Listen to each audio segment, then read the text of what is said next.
ಈಗಾಗಲೇ ಯುಕ್ರೇನ್ ಮತ್ತು ರಷ್ಯಾ ನಡುವೆ ನಡೀತಾ ಇರುವಂತಹ ಒಂದು ಯುದ್ಧದಲ್ಲಿ ಆ ಒಂದು ಗಡಿಯಲ್ಲಿ ಕನ್ನಡಿಗರನ್ನ ಬಳಕೆ ಮಾಡಿಕೊಳ್ಳಲಾಗ್ತಾ ಇದೆ ಅನ್ನುವಂಥ ಒಂದು ಸುದ್ದಿ ಏನು ಹೊರಬಿದ್ದಿದೆ. ಸೊ ಅಲ್ಲಿ ಕಲಬುರಗಿಯ ಯುವಕರು ಕೂಡ ಸಿಕ್ಕಾಕೊಂಡಿದ್ದಾರೆ. ಬಾಬಾ ವ್ಲಾಗ್ ಯೂಟ್ಯೂಬ್ ಚಾನಲ್ ಮೂಲಕ ಆಮಿಷ ಒಡ್ಡಿ ಅವರನ್ನ ಕೆಲಸಕ್ಕೆ ಅಂತ ಹೇಳಿ ಕರ್ಕೊಂಡು ಹೋಗಿದ್ರಂತೆ. ಭದ್ರತಾ ಸಿಬ್ಬಂದಿ ಕೆಲಸಕ್ಕೆ ಅಂತ ಹೇಳಿ ಕರ್ಕೊಂಡು ಹೋಗಿದ್ದಾರೆ. ಆದರೆ ರಷ್ಯಾ ಸೇನೆಯಲ್ಲಿ ನಮ್ಮನ್ನ ನಿಯೋಜಿಸ್ಬಿಟ್ಟಿದ್ದಾರೆ ಅಂತ ಹೇಳಿ ಆ ಯುವಕರು ತಮ್ಮ ಅಳಲನ್ನ ತೋಡ್ಕೊಳ್ತಾರೆ. ರಷ್ಯಾ ಯುಕ್ರೇನ್ ಗಡಿಗೆ ನಮ್ಮನ್ನ ಕಳಿಸ್ಬಿಟ್ಟಿದ್ದಾರೆ. ಅದು ಕೂಡ ಯೂನಿಫಾರ್ಮ್ ಬೇರೆ ಕೊಟ್ಟಿದ್ದಾರೆ. ಆ ಯೂನಿಫಾರ್ಮ್ ಹಾಕೊಂಡು ನಾವು ಗಡಿ ಕಾಯುವಂತಹ ಒಂದು ಪರಿಸ್ಥಿತಿಯಲ್ಲಿ ನಿರ್ಮಾಣವಾಗಿದೆ ಅಂತ ಹೇಳಿ ಅಲ್ಲಿಂದ ಒಂದಷ್ಟು ವಿಡಿಯೋಗಳನ್ನ ಕೂಡ ಮಾಡಿ ಕನ್ನಡಿಗರು ಶೇರ್ ಮಾಡ್ಕೊಂಡಿದ್ದಾರೆ. चैनल है बाबा ब्लॉग्स, उसने हमको बताया था कि तुम लोग का जॉब रहेगा सिक्योरिटी का. उसने हमसे सिक्योरिटी का जॉब बोल के और 3 लाख रुपए लिया हमसे. 3 लाख रुपए लेके हमको और हम लोग रशिया आने के बाद वो हमको आर्मी में डाल दिया. हम लोग 4 दोस्त लोग मिल के लगाए थे. दुबई में उसकी ऑफिस है, उसके ऑफिस पे जाके बात करके लगाए थे हम लोग. उसने फिर भी बताया कि सिक्योरिटी की जॉब है. इधर आने के बाद हमको मिलिट्री में डाल दिया है. टोटल हम लोग इंडिया से 6 आए थे. 4 हम दोस्त लोग हैं और 2 अननोन है, एक गुजरात से और एक कश्मीर से. हमको बाबा व्लॉग की तरफ से आए हैं रशिया में और आर्मी में लगाया है पूरा काम. पूरा यूक्रेन बॉर्डर में है हम यहाँ पे. वो फ्रॉड किया है बाबा व्लॉग. बस. अस्सलाम वालेकुम, मेरा नाम बाबा के ब्लॉग की तरफ से हम लोग रशिया आए थे. हम लोग के साथ फ्रॉड हुआ है. आपसे गुजारिश है हम लोग को सेव करें. तो देख लिया. So, ಇದು ಅಲ್ಲಿರುವಂತಹ ಭಾರತೀಯರು ಏನು ಸಿಕ್ಕಾಕೊಂಡಿದಾರಲ್ಲ ಅವರು ವಿಡಿಯೋ ಮಾಡಿ ತಮ್ಮ ಕಷ್ಟವನ್ನ ಹೇಳ್ಕೊಂಡಿರುವಂಥದ್ದು. ಇಂಥ ಕನ್ನಡಿಗರು ಕೂಡ ಇದ್ದಾರೆ ಕೆಲವರು ಅನ್ನುವಂಥದ್ರ ಬಗ್ಗೆ ನಮಗೆ ಸಿಕ್ಕಿರುವಂತಹ ಮಾಹಿತಿ. ಅಲ್ಲಿ ಸಿಕ್ಕಾಕೊಂಡಿರೋರಲ್ಲಿ ಅವರ ತಂದೆ ಒಬ್ರು ನವಾಜ್ ಅಂತ ಹೇಳಿ ನಮ್ಮ ಜೊತೆ ಇದ್ದಾರೆ, ಮಾತಾಡೋಣ. ನವಾಜ್ ಅವರೇ, ನಿಮ್ಮ ಮಗ ಕೂಡ ಅಲ್ಲಿ ಹೋಗಿದಾನ ರಷ್ಯಾದಲ್ಲಿ? ಇಲ್ಲಿ ಏನಾದ್ರು ಸೇನೆಗೆ ಬಳಸ್ಕೊಂಡಿದ್ದಾರೆ ಅಂತ ಏನಾದ್ರು ಹೇಳಿದಾರ ನಿಮ್ಮ ಹತ್ರ? ನವಾಜ್ ಅವರೇ, ಹಲೋ ಹಲೋ ನವಾಜ್ ಅವರೇ, ಸರ್ ಹೇಳಿ, ಮಾತಾಡಿ. ಹೇಳಿ ಸರ್, ಹೇಳಿ ಸರ್. ಹಾ, ನಿಮ್ಮ ಮಗ ಕೂಡ ಇದಾನ ರಷ್ಯಾದಲ್ಲಿ? ಹೌದು ಸರ್. ಯಾವಾಗ ಹೋಗಿದ್ದವರು? ಅದು 18 ಡಿಸೆಂಬರ್ಗೆ ಹೋಗಿದ್ದಾರೆ. ಯಾವಾಗ? 18 ಡಿಸೆಂಬರ್ ಸರ್. ಡಿಸೆಂಬರ್. ಓಕೆ. ಈಗ ಏನಾದ್ರು ಮಾತಾಡಿದ್ರಾ? ಇತ್ತೀಚೆಗೆ ಏನಾದ್ರು ಮಾತಾಡಿದ್ರಾ ನಿಮ್ಮ ಮಗನ ಜೊತೆ? ಇಲ್ಲ ಮಾತಾಡಿಲ್ಲ ಸರ್. ಅದು ಮೆಸೇಜ್ ಹಾಕಿದ್ರು ಸರ್, ಎಲ್ಲ ಚೆನ್ನಾಗಿದ್ದೀನಿ ಅನ್ಕೇಸಿ ಮೊನ್ನೆ ಹಾಕಿದ್ರು ಅಷ್ಟೇ. ಏನ್ ಚಿಂತೆ ಮಾಡಬೇಡ್ರಿ, ಚೆನ್ನಾಗಿದ್ದೀನಿ ಅಂತ. ಹೌದಾ? ಅಲ್ಲೇನಾದ್ರು ನಮ್ಮನ್ನ ಇದಕ್ಕೆ ವಾರಿಗೆಲ್ಲ ಬಳಸ್ಕೊತಾ ಇದಾರೆ ಅಂತ ಏನಾದ್ರು ಹೇಳ್ಕೊಂಡಿದ್ರ ನಿಮ್ಮ ಹತ್ರ? ಅದು ಟ್ರೈನಿಂಗ್ ನಡೆದಿರ ಅಂತ ಹೇಳಿದಾರೆ ಸರ್. ಏನ್ ಟ್ರೈನಿಂಗು ಇದೆ ಸರ್, ನಮ್ಮ ಫೋರ್ಸ್ ಆರ್ಮಿ. ಹಾ ಹಾ, ಟ್ರೈನಿಂಗ್ ನಡೆದ ಅಂತ ಹೇಳಿದಾರೆ ಸರ್. ಅಲ್ಲ, ಏನ್ ಕೆಲ್ಸಕ್ಕೆ ಏನಕ್ಕೆ ಹೋಗಿದ್ದು? ಯಾವ ಕೆಲ್ಸಕ್ಕೆ ಅಂತ ಹೋಗಿದ್ದವರು? ಇದು ಹೆಲ್ಪರ್ ಸೆಕ್ಯೂರಿಟಿ ಗಾರ್ಡ್ ಸಿಟಿಯಲ್ಲಿ ಕೆಲಸ ಇದೆ ಅಂತ ಹೇಳಿದ್ರು ಸರ್. ಓಕೆ. ಈಗಲ್ಲ, ಈಗ ಸೆಕ್ಯೂರಿಟಿ ಗಾರ್ಡ್ ಹೆಲ್ಪರ್ ಅಂತ ಕರ್ಕೊಂಡು ಹೋಗ್ಬಿಟ್ಟು ಅಲ್ಲಿ ಆರ್ಮಿಗೆ ಸೇರಿಸ್ಬಿಟ್ಟಿದಾರ, ಅಲ್ಲಿ ಟ್ರೈನಿಂಗ್ ಮಾಡಿಸ್ತಾರೆ. ಅದು ಹೌದೌದು ಸರ್. ಅದು ಎಲ್ಲ ಏಜೆಂಟ್ಗಳು ಫ್ರಾಡ್ ಮಾಡಿದ್ದಾರೆ ಸರ್. ಅದು ನಮ್ಗದು ಏನು ಗೊತ್ತಿಲ್ಲ ಸರ್, ಆಮೇಲೇನೆ ಗೊತ್ತೈತೆ ಸರ್ ಎಲ್ಲ. ಇದು ಯಾರದು ಏಜೆಂಟ್? ಹಿಂಗ್ ಗೊತ್ತಾಗಿದ್ದು? ಯಾರು ಏಜೆಂಟ್ ಅದು? ಬಾಬಾ ವ್ಲಾಗ್ ಅನ್ಕೇಸಿ ಅದು ಯೂಟ್ಯೂಬ್ ಚಾನಲ್ ನಡೆಸ್ತಾನೆ ಸರ್. ಅವ್ನು ಹೆಂಗ್ ಪರಿಚಯ ಆಗಿದೆ ಹಿಂಗೆ ನಿಮ್ಮ ಮಗಂಗೆ? ನಮ್ಗೆ ಆಗಿಲ್ಲ ಸರ್. ಅದು ಎಲ್ಲ ಅಲ್ಲೇ ಹುಡುಗರಿಗೆ ಕಾಂಟ್ಯಾಕ್ಟ್ ಮಾಡಿದ್ರೆ ಸರ್. ನಮ್ಗೆ ಏನೂ ಗೊತ್ತಿಲ್ಲ ಸರ್. ಅವ್ರಿಗೆ ಕರೆಕ್ಟ್ ಆಗಿ ಹಿಂಗ್ ಬಂದು ಹೋಗ್ಯಾರಂತ ನಾವು ಇದು ಮಾಡ್ಕೊಂಡಿವಿ ಸರ್. 18 ತಾರೀಕು ಚೆನ್ನೈಲಿಂತ ಹೋಗಿದಾರೆ ಸರ್ ಅವರು. ನಮ್ಗೆ ಇದ್ರ ಬಗ್ಗೆದಾಗ ಏನೂ ಇಲ್ಲ ಸರ್. ಹೋಗೋಣ ಹಿಂಗೆ ಗೊತ್ತಾಗಿ ಇಷ್ಟೇ ವಿಷಯ ಸರ್. ಅದಕ್ಕಾಗಿ ನಮ್ಗೆ ಎಲ್ಲ ಸಹಾಯ ಬೇಕು ಸರ್. ಎಲ್ಲ ನಮ್ಮ ಗೌರ್ಮೆಂಟ್ ಸಹಾಯ ಅಲ್ಲಿ ಅಂತ ನಮ್ಮ ಮಕ್ಕಳಿಗೆ ಸುರಕ್ಷಿತವಾಗಿ ತಂದ್ರೆ ಸಾಕ್ತಾರೆ ನಮ್ಗೆ. ನವಾಜ್ ಅವರೇ, ನಿಮ್ಮ ಮಗನ ಹೆಸರೇನು ಹೇಳಿದ್ರಿ? ಸೈಯದ್ ಇಲಿಯಾಸ್ ಹುಸೇನ್ ಸರ್. ಸೈಯದ್ ಇಲಿಯಾಸ್ ಹುಸೇನ್. ಓಕೆ. ಅಲ್ಲ, ಹಿಂಗೆ ಹೋದ್ನಲ್ಲ ಆ ಟೈಮಲ್ಲೇ, ಈಗ ಏನು ವಾರೆಲ್ಲ ನಡೀತಾ ಇತ್ತಲ್ಲ, ಬೇಡಪ್ಪ ಯಾಕೆ ಸುಮ್ಮನೆ ಅಲ್ಲಿಗೆ ಹೋಗ್ತೀಯಾ ಅಂತೇಳಿ ನೀವೇನೋ ತಡಿಲಿಲ್ವಾ? ಇಲ್ಲ ಸರ್, ಅದು ನಮ್ಗೆ ಗೊತ್ತೇ ಆಗಿಲ್ಲ ಸರ್. ಅದು ಬೇರೆ ಕೆಲಸ ಸಿಟಿದಲ್ಲಿ ಕೆಲಸ ಅದ ಅಂತ ಹೇಳಿದಾರಲ್ಲ ಸರ್. ಇಲ್ಲ, ಅದು ಏನಿಲ್ಲ, ಸಿಟಿಯಲ್ಲಿ ಕೆಲಸ ಅಂತ ಹೇಳಿದಾರ ಅಂತ ಹೇಳ್ತಾರೆ. ಲಾಸ್ಟ್ ಡಿಸೆಂಬರ್ ಅಲ್ಲಿ ಹೋಗಿತ್ತಾ? ಮೊನ್ನೆ 18 ಡಿಸೆಂಬರ್ 2018. 2018 ಹೋಗಿರೋದು? ಇಲ್ಲ ಸರ್, ಈಗ ಮೊನ್ನೆ 18. ಅಲ್ಲ, ಆ ಟೈಮಲ್ಲಿ ಯುದ್ಧ ನಡೀತಾ ಇತ್ತು, ಹೆಂಗ್ ಕಳಿಸ್ಕೊಟ್ರಿ ಮತ್ ನೀವು ನಿಮ್ಮ ಮಗನ್ನ? ಅದು ನಮ್ಗೆ ಏನ್ ಗೊತ್ತಾಗಿಲ್ಲ ಸರ್. ಅದು ಕೆಲಸದ್ದು ಹೇಳಿಲ್ಲ ಸರ್ ನಮ್ಗೆ. ಏಜೆಂಟ್ಗಳು ಬಿ ಹೇಳಿಲ್ಲ, ಹುಡುಗರು ಬಿ ಹೇಳಿಲ್ಲ ಸರ್. ಅದು ಕನ್ಫ್ಯೂಸ್ ಮಾಡ್ಯಾರ ಸರ್ ಅವರು. ಏಜೆಂಟ್ಗಳು ಪೂರಾ ಮೈಂಡ್ ವಾಶ್ ಇದು ಮಾಡ್ಯಾರ ಸರ್ ಅವರಿಗೆ, ಹುಡುಗರಿಗೆ. ಅವರು ದುಬೈಯಲ್ಲಿ ಕೆಲಸ ಮಾಡ್ತಿದ್ರು ಸರ್. ದುಬೈಲಿಂದ ಕೆಲಸ ಮಾಡೋ ಟ್ಯೂಬ್ ಚಾನಲ್ ನೋಡಿ ಅದು ಇದಾಗ್ಯ ಸರ್. ಮುಂಚೆನೆ ದುಬೈಲಿ ಕೆಲಸ ಮಾಡ್ತಾ ಇದ್ದ ನಿಮ್ಮ ಮಗ? ಹೌದೌದು sir. Okay okay okay. So ಅಲ್ಲಿಂದ ಅವ್ರನ್ನ ರಷ್ಯಾ ಕರ್ಕೊಂಡು ಹೋಗಿರೋದು? ಅಲ್ಲೇ ಇಲ್ಲ ಬಂದು ಹೋಗಿದ್ದಾರೆ ಸರ್. ಇಲ್ಲಿಗೆ ಬಂದಿದ್ರಾ ಇಂಡಿಯಾಗೆ?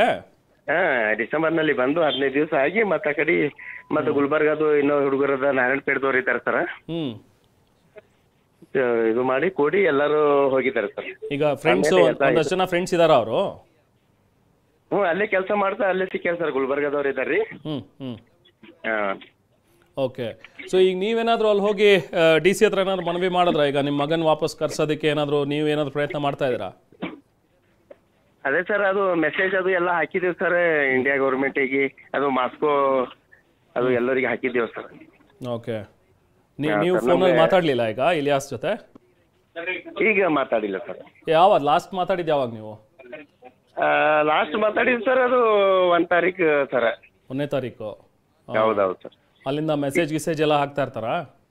ಹಾ ಮೆಸೇಜ್ ಹಾಕ್ತಾರೆ ಸರ್, ಅವೈಲೇಬಲ್ ಇತ್ತಂದ್ರೆ ಅದು ಹಾಕ್ತಾರೆ ಸರ್. ಹಿಂಗೆ ಚೆನ್ನಾಗಿದ್ದೀನಿ ಪಾಪ, ಏನು ಇದು ಮಾಡ್ಕೋಬೇಡ್ರಿ, ನೀವು ಧೈರ್ಯವಾಗಿರಿ ಬೇರಿ, ನಾನು ಬರ್ತೀನಿ, ಪರಮಾತ್ಮ ದೊಡ್ಡವನ ಅಂತ ಹೇಳ್ತಾರೆ ಸರ್. ನೀವು ಧೈರ್ಯವಾಗಿರಿ, ನಮ್ದು ಟ್ರೈನಿಂಗ್ ನಡೆದ ಅಂತ ಹೇಳಿದಾರೆ ಸರ್. ಇವತ್ತು ನಿನ್ನೆ ಏನಾದ್ರು ಮೆಸೇಜ್ ಮಾಡಿದ್ರಾ? ಇವತ್ತೇನು ಮಾಡಿಲ್ಲ ಸರ್, ಮೊನ್ನೆ ಮಾಡಿದ್ರು ಸರ್. ಓಕೆ. ಮಗಂಗೆ ಮದುವೆ ಆಗಿದೆಯಾ? ಮಗಂಗೆ ಮದುವೆ ಮಾಡಿದ್ದೀರಾ? ಮದುವೆ ಮಾಡಿಲ್ಲ ಸರ್ ಇನ್ನ. ಇಲ್ಲ. ಓಕೆ. ಎಷ್ಟು ಜನ ಮಕ್ಕಳು ನಿಮಗೆ? ನಂಗೆ 4 ಜನ ಇದ್ದಾರೆ ಸರ್. 4 ಜನ ಇದ್ದಾರಾ? ಓಕೆ. ಎಷ್ಟಂತೆ ಸಂಬಳ? ಎಷ್ಟಂತಲ್ಲಿ ಏನಾದ್ರು ಮನೆಗೆ ಏನಾದ್ರು ದುಡ್ಡು ಏನಾದ್ರು ಕಳ್ಸಿದ್ರಾ? ಏನಿಲ್ಲ ಸರ್, ಸಂಬಳದ ಬಗ್ಗೆದಾಗ ನಾವು ತಲೆನೇ ಕೆಡ್ಸ್ಕೊಳ್ಸ, ಈ ವಿಷಯ ಗೊತ್ತಾಗಿ ನಮ್ದು ಎಲ್ಲ ನಾವು ನಮ್ ಟೆನ್ಷನ್ ಆಗಿದ್ದೀವಿ ಸರ್. ಅದೇ ಚೆನ್ನಾಗಿ ಸಂಬಳ ಇರ್ತ ಅದು ಇರ್ತ ಅಂತ ಹೇಳ್ಯಾರ ಸರ್ ಅವ್ರಿಗೆ ಅಷ್ಟೇ. ಇನ್ನ ಅದ್ರ ಬಗ್ಗೆದಾಗ ಏನೋ ಇದಿಲ್ಲ ಸರ್ ಏನು. ಅಲ್ಲಿ ವಾತಾವರಣ ಯಾವ ರೀತಿ ಆಗಿದೆ ಅಂದ್ರೆ ಯುದ್ಧದಲ್ಲಿ ಏನಾದ್ರು ಅವರು ಭಾಗಿಯಾಗಿದ್ದಾರ? ವೆಪನ್ಸ್ ಏನಾದ್ರು ಕೊಟ್ಟಿದಾರಂತ ಅವ್ರ ಕೈಗೆ? ಹೇಗೆ ನವಾಸ್ ಅವರೇ? ಅದು ಟ್ರೈನಿಂಗ್ ನಡೆದ ಅಂತ ಸರ್ ಅವ್ರದ್ದು. ಹೌದು. ಟ್ರೈನಿಂಗ್ ಅಲ್ಲಿ ಇದಾರೆ ಇನ್ನು? ಟ್ರೈನಿಂಗ್ ನಲ್ಲಿ ಬಾರ್ಡರ್ ಏನೋ ಕಳ್ಸಿದಾರೆ ಅಂತ ಹೇಳ್ದಂಗಿತ್ತು, ಅದಕ್ಕೆ ಬಾರ್ಡರ್ ಅಲ್ಲಿ ಇದಾರಾ ಅಥವಾ ಟ್ರೈನಿಂಗ್ ಅಲ್ಲಿ ಇದಾರಾ ಹೇಗೆ ಅಂತ? ಬಾರ್ಡರ್ ಸಮೀಪ ಇದ್ದಾರಂತ ಸರ್, ಅಲ್ಲೇ ಟ್ರೈನಿಂಗ್ ಕೊಡ್ತಾ ಇದ್ದಾರಂತ. ಬಾರ್ಡರ್ ಅಲ್ಲೇ ಟ್ರೈನಿಂಗ್ ಕೊಡ್ತಾ ಇದಾರೆ? ಹೌದೌದು. ಅಲ್ಲೇನಾದ್ರೂ ಯುದ್ಧ ಈ ರೀತಿಯಾದಂತ ವಾತಾವರಣ ಇದೆಯಾ? ಹೇಗೆ ಅಲ್ಲಿ ಅವ್ರು ಇರುವಂತ ಜಾಗ ಹೇಗಿದೆ ಅಂತ? ಅದು ಫಾರೆಸ್ಟ್ ಇದೆ ಅಂತ ಸರ್, ಅದು ಫಾರೆಸ್ಟ್ ಅಲ್ಲಿ ಟ್ರೈನಿಂಗ್ ಕೊಡ್ತಾರ ಅಂತ ಹೇಳಿದ್ರು ಸರ್ ಅಷ್ಟೇ. ಮನೇಲೆಲ್ಲ ಗಾಬರಿ ಆಗಿದಾರ ನಿಮ್ಮ ಮನೆಯಲ್ಲಿ, ನಿಮ್ಮ ಮನೆಯವರು? ಹೌದು ಸರ್, ಎಲ್ಲ ಅದಕ್ಕೆ ಇವು ಎಲ್ಲ ಗೊತ್ತಾದ್ರೆ ಮತ್ತೆ ಟೆನ್ಷನ್ ಆಗ್ತದೆ ಸರ್. ಏನ್ ಮಾಡ್ತೇವೆ ಸರ್, ನಾವು ಬಿ ಧೈರ್ಯ ಮಾಡ್ತಾ ಇದ್ದೀವಿ ಸರ್. ನಮ್ದು ಏನು ಇಲ್ಲ ಸರ್, ಎಲ್ಲರೂ ಕೂಡಿ ನಮ್ಮ ಸಹಾಯ ಮಾಡಿ, ನಮ್ಮ ಗೌರ್ಮೆಂಟ್ ಕಡ್ದು ನಮ್ಮ ಸೆಂಟ್ರಲ್ ಗೌರ್ಮೆಂಟ್ ದವ್ರು ಎಲ್ಲರೂ ಸಹಾಯ ಮಾಡ್ಬೇಕಂತ ಸರ್ ಇದು ಮಾಡಿದ್ರೆ ಸಾಕು ಸರ್. ನಮ್ಮ ಮಕ್ಕಳಿಗೆ ಸುರಕ್ಷಿತವಾಗಿ ನಮ್ಮ ದೇಶಕ್ಕೆ ತಂದ್ರೆ ಸಾಕು ಸರ್. ಮತ್ತೆ ಅವ್ರು ಏನದ ಸರ್, ಅವ್ರೆಲ್ಲ ಏಜೆಂಟ್ಗಳ ಮೇಲೆ ಸ್ವಲ್ಪ ಇದು ಆಗ್ಬೇಕು ಸರ್ ಎಲ್ಲ. ಆ ಏಜೆಂಟ್ ಏನೋ ಸಂಪರ್ಕಕ್ಕೆ ಸಿಕ್ಕಿದಾರ ಇಲ್ವಾ? ನೀವೇನಾದ್ರೂ ಅವ್ರ ಸಂಪರ್ಕ ಮಾಡುವಂತ ಪ್ರಯತ್ನ ಮಾಡಿದ್ರ ಹೇಗೆ? ಇಲ್ಲ, ನಾವು ಮಾಡಿದೀವಿ ಸರ್, ಮಾಡಿದೇವ್ರಿ. ಬರ್ತಾರ, ಇವತ್ ಬರ್ತಾರ, ಹಿಂಗ ನೀವು ಇದು ಮಾಡಿರಿ ಮಕ್ಕಳಿಗೆ ಅದು ಇದು ಅನ್ನೋ ಏನಿಲ್ಲ ಮಕ್ಕಳಿಗೆ ಬರ್ತಾರ ತೋರಿ, ನಮ್ಮ ಮಕ್ಕಳಿಗೆ ವಾಪಸ್ ಕರೆಸ್ರಿ, ನಮ್ಗೇನು ಬೇಕಾಗಿಲ್ಲ, ನಮ್ಗೆ ಹಿಂಗ್ಯಾಂಗ ನೀವು ಹೇಳಿ ಮಾಡಿದ್ರಿ, ನಮ್ಗೇನೂ ಬೇಕಾಗಿಲ್ಲ, ನಮ್ಮ ಮಕ್ಕಳ ಕಳಸ್ರಿ ಅನ್ಕೇಸಿ ಹೇಳ್ತಾ ಇದ್ದೀವಿ ಸರ್. ಅವರು ಆಯ್ತು ಬರ್ತಾರ ಅನ್ಕೇಸಿ ನಮ್ಗೆ ಇದು. ಎಲ್ಲಿರ್ತಾನೆ ಈ ಏಜೆಂಟ್? ಎಲ್ಲಿರೋದು ಅವರು? ಏನು ಅವ್ರದ್ದು ಲೊಕೇಶನ್ ಗೊತ್ತಾಗಿಲ್ಲ ಸರ್. ಅವರು ದುಬೈದಾಗ ಸಿಕ್ಕ ಮರೆಸಿರಿ, ಅವರು ಮುಂಬೈ ಅಂತ ಸರ್. ಅದು ಮುಂಬೈ ಅಂತ. ಈಗ ನಿಮ್ಮ ಮಗನ ಜೊತೆ ಎಷ್ಟು ಜನ ಇದಾರಂತ ಕನ್ನಡದವ್ರು? 4 ಜನ ಏನೋ ಇದಾರೆ ಅಂತ. ಈಗ 3 ಜನ ಇದಾರೆ ಸರ್. 3 ಜನ. ಒಬ್ಬ ಬಗ್ಗೆ ಏನೋ ಗೊತ್ತಾಗ್ತಿಲ್ಲ ಮಾಹಿತಿ ಅಂತಿದ್ರಂತೆ, ಹೌದಾ? ಹೌದೌದು ಸರ್, ಅದು ಹೈದರಾಬಾದ್ ದವ್ರು ಇದಾರೆ ಸರ್. ಮೊದಲ್ ಏನ್ ಮಾಡಿ ಸರ್, 3 ಜನ ಮೊದಲ್ ನವೆಂಬರ್ದಲ್ಲಿ ಹೋಗ್ಯಾರ್ರಿ, ಆಮೇಲೆ ನಮ್ಮ ಮಕ್ಕಳು ಡಿಸೆಂಬರ್ದಲ್ಲಿ ಹೋಗ್ಯಾರ ಸರ್. ಆಮೇಲೆ ಏನದ ಸರ್, ಮತ್ತ ಗುಜರಾತ ಮತ್ತ ಕಾಶ್ಮೀರ, ತೆಲಂಗಾಣ ಎಲ್ಲಾ ಕಡೆದು ಮಂದಿ ಅವ್ರ ಸರ್. ಹಿಂಗೆ 20-21 ಮಂದಿ ಏನೋ ಹಿಂಗೆ ಕಳಿಸ್ತಾ ಇರ್ತಾರ ಸರ್. ಅವ್ರ ಕೆಲಸ ಅದಲ್ಲ ಸರ್, ಅವ್ರು ಮೋಸ ಮಾಡೋದು. ಕಳ್ಸ ಸರ್. ಏನಿಲ್ಲ ಸರ್, ನಮ್ದು ರಿಕ್ವೆಸ್ಟ್ ಏನದ ಸರ್, ಎಲ್ಲ ನಮ್ಮ ಭಾರತ ದೇಶಲಿಂತ ನಮ್ದು ರಿಕ್ವೆಸ್ಟ್ ಸರ್, ಎಲ್ಲರೂ ನಮ್ಗೆ ಸಹಾಯ ಮಾಡಿ ನಮ್ಮ ಮಕ್ಕಳಿಗೆ ಅಲ್ಲಿಂದ ಸುರಕ್ಷಿತವಾಗಿ ನಮ್ಮ ಮನೆಗೆ ತಲುಪಿದ್ರೆ ಬಹಳ ಪುಣ್ಯ ಆಗ್ತದೆ ಸರ್. ಇಷ್ಟೇ ನಮ್ದು ರಿಕ್ವೆಸ್ಟ್ ಸರ್, ಮತ್ತೇನಿಲ್ಲ. ಮತ್ತೆ ಯಾರ ಮೇಲೆ ಇದು ಇಲ್ಲ ಸರ್. ಅವು ಏಜೆಂಟ್ಗಳು ಫ್ರಾಡ್ ಮಾಡಿದ್ರು ಸರ್, ಅದಕ್ಕೆ ಬಿಟ್ಟು ಬೇರೆ ಏನಿಲ್ಲ ಸರ್. ಯಾಕಂದ್ರೆ ಈಗ ಮುಗ್ಧ ಮಕ್ಕಳಿಗೆ ಇದು ಮಾಡಿ ಎಲ್ಲ ಪರೇಶಾನ್ ಮಾಡಿದ್ದಾರೆ ಸರ್. ಅದಕ್ಕಾಗಿ ನಮ್ಗೆ ಎಲ್ಲರದು ಸಹಾಯ ಬೇಕು ಸರ್ ಅಷ್ಟೇ. ಅವು ಏಜೆಂಟ್ಗಳು ಇದು ಮಾಡಿದ್ರು ಸರ್, ಅದಕ್ಕೆ ಬೇರೆ ಏನು ಇಲ್ಲ ಸರ್, ಯಾರ್ದು ಏನು ಇದಿಲ್ಲ. ಅಷ್ಟಕ್ಕಾಗಿ ನಮ್ಮ ತಮ್ಲಿಂತ, ನಮ್ಮ ಭಾರತ ದೇಶದಂತ ನಮ್ಮ ಫಾರಿನ್ ಮಿನಿಸ್ಟರ್ ಜಯಶಂಕರ್ ಸಾಬ್ರಲಿಂತ, ಮೋದಿ ಸಾಬ್ರಲಿಂತ, ನಮ್ಮ ಪ್ರಧಾನಿ, ನಮ್ಮ ನೆಚ್ಚಿನ ಪ್ರಧಾನಿ ಅವ್ರಲಿಂತ ನಮ್ಮ ಸಹಾಯ, ಮತ್ತು ನಮ್ಮ ಸ್ಟೇಟ್ ಗೌರ್ಮೆಂಟ್ಲಿಂದ ಬಿ ಎಲ್ಲರದ್ದು ಸಹಾಯ ಬೇಕು. ಎಲ್ಲರೂ ಕೂಡಿ ನಮ್ಮ ಮಕ್ಕಳಿಗೆ ಸುರಕ್ಷಿತವಾಗಿ ತಂದು ನಮ್ಮ ಮನೆಗೆ ಮುಟ್ಟಿದ್ರೆ ಸಾಕು ಸರ್. ಒಟ್ನಲ್ಲಿ ವಾಪಸ್ ಬಂದ್ಬಿಟ್ರೆ ಸಾಕು ಅಂತೀರಿ ಮಗ? ಸಾಕು ಸರ್. ನಮ್ಗೆ ಕಳಿಸ್ತೀರಾ ಮತ್ತೇನಾದ್ರು ಹೋಗ್ತೀನಿ ಫಾರಿನ್ಗೆ ಅಂದ್ರೆ? ಇಲ್ಲ ಸರ್, ಇದು ಬಹಳ ಆಗಿದೆ ಸರ್, ಬಹಳ ತಾಳ್ಕೊಂಡು ಇದು ಮಾಡ್ತಾ ಇದ್ದೇವೆ ಸರ್. ಈಗ ನಮ್ಗೆ ಏನು ಧೈರ್ಯ ಇಲ್ಲ ಸರ್. ಓಕೆ ಓಕೆ ಸೊ ಮೊದಲು ಮಾಡಿದಾನ ಸರ್, ಹುಡುಗ ಮಾಡಿದಾನ, ನಮ್ಗೆ ಚೆನ್ನಾಗಿತ್ತು ಸರ್. ಬಟ್ ಈ ಪರಿಸ್ಥಿತಿಯಲ್ಲಿ ಹಿಂಗದಲ್ಲ ಸರ್, ಅದರ್ಲಿಂತ ನಮ್ಗ ಮನುಷ್ಯ ಇದು ಆಗ್ಬಿಟ್ಟು. ಅದೇ ಈಗ ಬೇರೆ ಯಾವ್ದೋ ಕೆಲಸದಲ್ಲಿ ಇದಾರೆ, ಹೆಂಗೋ ಸೇಫ್ ಆಗಿದ್ದಾರೆ ಅಂದ್ರೆ ಒಂಥರ ಏನೋ ನೆಮ್ಮದಿ, ಓಕೆ ಇರ್ಲಿ ಎಲ್ಲೋ ಒಂದ್ ಕಡೆ ಇದಾರೆ ಅಂತ. ಹಿಂಗ್ ತಗೊಂಡೋಗ್ಬಿಟ್ಟು ಅವ್ರನ್ನ ಬಾರ್ಡ್ರಿಗೆ ಹಾಕ್ಬಿಟ್ರೆ ಬಂದೂಕ್ ಕೊಟ್ಬಿಟ್ಟು ಪಾಪ ಯಾವಾಗ ಏನಾಗುತ್ತೆ ಅಂತ ಅಲ್ಲಿನ ಜನಕ್ಕೆ ಗೊತ್ತಿಲ್ಲ. ನಮ್ಮವ್ರನ್ನೆಲ್ಲ ಹಿಂಗ್ ಕರ್ಕೊಂಡೋಗಿ ಹಾಕ್ಬಿಟ್ರೆ ಹೆಂಗೆ ಅಲ್ವಾ? ಅದೇ ಸರ್ ನೋಡಿ ಸರ್, ಅದೇ ನಮ್ಗೆ ಏನಿಲ್ಲ ಸರ್, ಎಲ್ಲರೂ ಸಹಾಯ ಮಾಡಿ ನಮ್ಗೆ ನಮ್ಮ ಮಕ್ಕಳಿಗೆ ಸುರಕ್ಷಿತವಾಗಿ ನಮ್ಮ ಮನೆಗೆ ತಲುಪಿಸ್ತೇವೆ ಪ್ರಯತ್ನ ಮಾಡಿ ಸರ್. ಎಲ್ಲರದ್ದು ನವಾಜ್ ಅವರೇ, ನಮ್ಮ ಪ್ರಯತ್ನ ಕೂಡ ಅದೇ ಇದೆ. ಅಟ್ಲೀಸ್ಟ್ ನಿಮ್ಮ ಮಾತು, ನಿಮ್ಮ ಕೂಗು ಸರ್ಕಾರದ ಮಟ್ಟ ತನಕ ಮುಟ್ಲಿ ಅಂತ ನಾವು ಕೂಡ ಆಶಿಸ್ತೀವಿ. ಆದಷ್ಟು ಬೇಗ ನಿಮ್ಮ ಮಗ ಜೊತೆಗೆ ಅವ್ರ ಜೊತೆ ಇರುವಂಥ ಫ್ರೆಂಡ್ಸು, ಕನ್ನಡಿಗರು, ಭಾರತೀಯರೆಲ್ಲರೂ ಕೂಡ ಸೇಫಾಗಿ ಬರಲಿ ಅಂತ ನಾವು ಕೂಡ ಆಶಿಸ್ತೀವಿ. ಧೈರ್ಯವಾಗಿರಿ ನವಾಜ್ ಅವರೇ, ಏನಾಗಲ್ಲ, ಬರ್ತಾನೆ ನಿಮ್ಮ ಮಗ. ಮತ್ತೆ ಮಾತಾಡೋಣ. Thank you. ಇದು ನವಾಜ್ ಅವರ ಮಾತುಗಳು. ಇನ್ನೂ 4 ಜನ ಒಟ್ಟಿದ್ರು. ಇಲಿಯಾಸೇ ಸ್ವತಃ ವಿಡಿಯೋದಲ್ಲಿ ಒಂದು ಹೇಳಿದ್ದ, ಒಬ್ಬನ ಬಗ್ಗೆ ನಮಗೆ ಮಾಹಿತಿ ಗೊತ್ತಾಗ್ತಲ್ಲ, ಎಲ್ಲಿ ಹೋಗಿದ್ದಾನೆ ಅನ್ನೋದು ನಮಗೂ ಕೂಡ ಗೊತ್ತಾಗ್ತಿಲ್ಲ ಅಂಥೇಳಿ. ಅವ್ರ ತಂದೆ ಕೂಡ ಅದನ್ನೇ ಹೇಳ್ತಾ ಇದ್ರು, ಇನ್ನೊಬ್ಬನ ಬಗ್ಗೆ ಗೊತ್ತಿಲ್ಲ ಬಟ್ ಎಲ್ಲಿದ್ದಾನೆ ಅಂಥೇಳಿ. ಬಟ್ ಅಟ್ಲೀಸ್ಟ್ ಎಲ್ಲರೂ ಸುರಕ್ಷಿತವಾಗಿರಲಿ, ಆದಷ್ಟು ಬೇಗ ಬರಲಿ ತಾಯ್ನಾಡಿಗೆ ಅನ್ನುವಂಥದ್ದಷ್ಟೇ ಹೋಪ್ಸ್. ಒಟ್ಟಿನಲ್ಲಿ ಈಗ ರಷ್ಯಾ ಮಾಡ್ತಾ ಇರುವಂಥ ಈ ಒಂದು ಕೆಲಸ ಇದೆಯಲ್ಲ, ಅದು ಖಂಡಿತವಾಗ್ಲೂ ರಾಜತಾಂತ್ರಿಕವಾದಂಥ ವಿಷಯ.